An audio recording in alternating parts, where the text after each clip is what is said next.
नगरपालिकेची रणधुमाळी सुरू आहे आणि वसमत शहरातल्या प्रभाग क्रमांक 10चे उमेदवार आपल्यासोबत आहेत. प्रभाग क्रमांक 10मध्ये शिवसेना आणि राष्ट्रवादी युतीमध्ये लढते आहे. आपल्यासोबत राष्ट्रवादीचे आणि शिवसेनेचे उमेदवार दोघं पण आहेत. खरं तर राष्ट्रवादीकडून युवा नेतृत्वाला संधी देण्यात आली आहे. संकेत नामपल्ली आणि शिवसेनेकडून संतोष उर्फ बावा आफुने यांच्या पत्नीला उमेदवारी. आपल्यासोबत संकेत नामपल्ली आहेत. काय विकासाचा अजेंडा आहे तुमच्या प्रभाग क्रमांक 10च्या? काय विकास करणार आहात? काय आधी केला आहे नगरसेवकांनी विकास? पहिलेच्या नगरसेवकांनी तर काही विकास केलेला नाही. बाकीचं तर तुम्हाला सगळं माहिती आहे. आणि माझ्या विकासाचा मुद्दा राहिला तर मी नाल्या, कचरा, लाईट हे पूर्णपणे जबाबदारीनं काम करेल. जिथं कुठं माझ्याच्यानी होईल जाणं मी तिथं सेपरेटली स्वतःहून जाईल आणि स्वतः पाहील. आणि ते नगरपालिकेच्या हातातून माननीय आमदार राजूभैया नवघरे यांच्या मार्गदर्शनाने मी सर्व काम स्वतः प्रगतीशील पथावर आणण्याचा प्रयत्न करतो. भाजपनं देखील त्या ठिकाणी उमेदवार निवडणुकीच्या रिंगणात उतरवले आहेत. आणि जे माजी नगरसेवक होते त्यांनी विकास काय केला आहे आणि ते भाजपचे जे उभं टाकलेत ते कोणता विकासाचा पॅटर्न घेऊन समोर येतो? ते त्यांच्या पद्धतीनं त्यांचा जे अजेंडा आहे स्वतःहून आपण तर काही सांगता येणार नाही. ते त्यांच्या पद्धतीने जे त्यांचे मुद्दे आहेत ते मांडतील लोकांसमोर. बाकीचं जनतेच्या हातात आहे. आपण तर आपल्या मेहनतीवर किंवा आपल्या कामावर विश्वास ठेवून आपण निवडणूक लढवायचा विचार केलेला आहे. संकेत नामपल्ली युवा नेतृत्व वसमत शहरामध्ये नगरपालिकेला उभं टाकले. खरं तर तुमचं हे परिचय आणि शिक्षण लोकांना माहिती नाही. माझा परिचय संकेत नामपल्ली, तुम्हाला माहिती आहे नाव माझं. आणि माझं शिक्षण BSc पोस्ट ग्रॅज्युएशन झालेले आणि मी डी फार्मसी माझी झालेली. त्याच्यात तुमची डी फार्मची झालेली माझी. हां, सुशिक्षित उमेदवार उतरवला म्हणावं लागेल नवघरेंनी. सुशिक्षित पण आहे आणि सगळ्या कामामध्ये पण अग्रेसर आहे. बरं, सगळ्याच का? सगळ्या म्हणजे अजून सगळ्या म्हणजे मी पर्सनल सोल्युशन नाही, समोरच्याच्या मनावर राज्य करायचा प्रयत्न मी करतो. हां, मनातच बसायचा प्रयत्न करतो. आता तुम्ही प्रचार करत फिरत आहात, काय जनता समस्या सांगायची तुम्हाला? तुम्हाला माझ्यापेक्षा जास्ती माहिती असेल. समस्या म्हणालेत का? समस्या काय जनता समोर आणते, तुमच्या समोर व्यक्त करते की आमच्या पाण्याच्या समस्या आहेत, कचऱ्याच्या समस्या आहेत, घंटागाडी येत नाही वेळेवर, लाईट पथदिव्याचा प्रश्न असेल. बरोबर. हायमास काळीपेठमध्ये पोचम्मा देवीच्या समोर स्वतः आपण आमदार साहेबाच्या मार्गदर्शनाखाली लावलेला आहे. आणि मागच्या 9 वर्ष झाले आता निवडणूक नाही झाल्या, तर 9 वर्ष निवडणूक आणि प्रभारी नगर प्रशासक लागलं. तर त्याच्यामध्ये असं कोणी स्वतःहून काम करणारं माणूस समोर नाही आलं. ना नगरसेवक आले, ना कोणता सामाजिक कार्यकर्ता आला आमच्या प्रभाग क्रमांक 10मध्ये.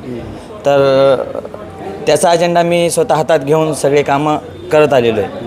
आणि ह्याच सगळ्या गोष्टी बघून आमदार भैयासाहेबांनी मला ही उमेदवारी जाहीर केली. तुमच्या प्रभागामध्ये आधीच्या नगरसेवकांनी सगळा धिंगाणा घालून ठेवला आहे.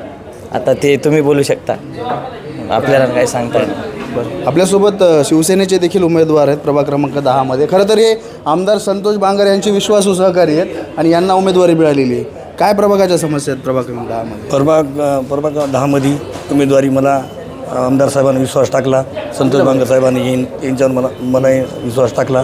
नाल्याचा प्रश्न असो, कोणताही प्रश्न असो, वार्डामधला स्वच्छता असो, सगळ्या काही गोष्टी असो, पाण्याचा प्रश्न असो, या आम्ही 100% सोडायचा प्रयत्न करेल. तुम्हाला बांगर साहेबांनी न्याय दिला? 100% न्याय दिला. माझ्यासारख्या गरीब माणसाला न्याय दिला. जनता न्याय देईल का तुम्हाला? 100% देणार जनताने. काय समस्या जनतेच्या समोर येतात? जनतेच्या समस्या अशी की बाबा नालीचा प्रश्न असो, कोणताही प्रश्न असो, पाण्याचा प्रश्न असो, हे आम्ही 100% सोडण्याचा प्रयत्न करेल. आधी देखील तुम्ही नगरपालिकेला मागच्या वेळेस उभं टाकले होते, त्यावेळेस काय झालं? तेव्हा माझी हे झालं. मग या बारीला मी 100% निवडून येणार आणि आम्ही दोघंही निवडून येणार. बरं, हो. जनता समस्या काय सांगायली सध्या प्रभागामध्ये? नाल्याचा कचरा आहे असो, घंटागाडी असो, लाईट असो, हे प्रश्न सांगायले आम्हाला. जनतेचे आता सध्या संपावर 9 वर्ष झालं. आम्ही आमच्या स्वतःच्या स्वखर्चानं आम्ही सगळं काही करायला तत्पर राहिलो. ज्या पण समस्या आहेत आमच्या प्रभाग क्रमांक 10मध्ये, कचऱ्याच्या असेल, स्ट्रीट लाईटच्या असेल, पाण्याच्या असतील, आम्ही स्वतः दोघंजणं मिळून सगळ्या समस्या सोडवण्याचा प्रयत्न चालू आहे. 100% देण्याचा प्रयत्न चालू आहे आमचा. तुमच्या विरोधात कोण दिले उमेदवार? माझ्या विरोधात कोणी असो ते विरोध बघायचं नसते, आपण कसे निवडून येताल हे बघायचं असतं. विरोधात कोणी येऊ, मैदानात उतरलं म्हणजे विषय संपलेला असते. मागच्या नगरसेवकांनी काय विकास केला? काही कोण झिरो होते नगरसेवक? कोण होते? आता ते विषय नाव कशाला घ्यायचं, सगळं माहितीच आहे लोकांना. ते 5 वर्ष आली नाही, काही नाही, 9 वर्ष झालेली आहेत पुन्हा नगरपालिकेला. सर्वांगीण विकास करणार तुम्ही? हो 100%. आणि आमच्या वार्डामध्ये युती आहे, शिवसेना आणि राष्ट्रवादी, 2 घडी आणि 1 बाण. कन्हैया भैया वरी आहेत अध्यक्षाला, संकेत भैया ज्येष्ठमध्ये आहे, आणि माझी मिसेस कविता संतोष उर्फ बाबा पुणे. नगराध्यक्ष देखील पदाचे उमेदवार आहेत कन्हैया भाई, ते तुमच्या निवडून येतील का? माझ्या मोठ्या भावासारखे आहेत आणि ते 100% तेच निवडून येणार. आणि आमच्या प्रभागामध्ये सगळ्यापेक्षा जास्त लीडनं ते राहतील.